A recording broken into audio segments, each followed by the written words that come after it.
హరిహర వీరమల్ల ఎలా ఉంది బ్రో? ఏం చెప్పమంటావు బ్రో, నిజంగా ఫీజులు అవుట్ అనమాట. నిజంగా ఆ ట్రైలర్ చూసినప్పటి నుంచి ఎప్పుడు వస్తుందా అనుకున్నా కానీ ఆ పవన్ కళ్యాణ్ డైలాగ్స్ కానీ ఆ స్టోరీ కానీ నిజంగా లేట్గా వచ్చినా కానీ చాలా అంటే చాలా బాగుందనమాట.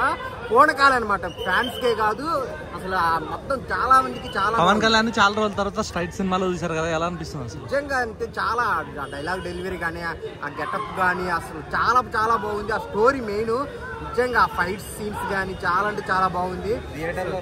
రచ్చ మామూలుగా కాదు, ఆ డైలాగ్స్ కానీ ఆ ఫైట్ సీన్స్ కానీ ఇంత గ్రాండ్ గా తీస్తారు అనుకోలేదు. కానీ లేట్ అవుతుంది అంటే ఎందుకు లేట్ అవుతుంది అనుకున్నాం, కానీ పిచ్చగా ఉంది అనమాట సినిమా. వైసీపీకి కొన్ని కౌంటర్లు పడ్డాయి కదా థియేటర్ లో, ఎలా ఉంది అప్పుడు అసలు? అవి వైసీపీకి అనుకోవద్దు కానీ సినిమాలో కూడా కంటెంట్ పరంగా వచ్చాయి, చాలా అంటే చాలా బాగున్నాయి. సో అవి కూడా వాళ్ళకి కూడా కనెక్ట్ అవుతాయి అనమాట వైసీపీ వాళ్ళకి. ఓకే, ఓవరాల్ గా హరిహర వీరమల్ల మూవీ ఎలా ఉంది? బ్లాక్ బాస్టర్ అన్న.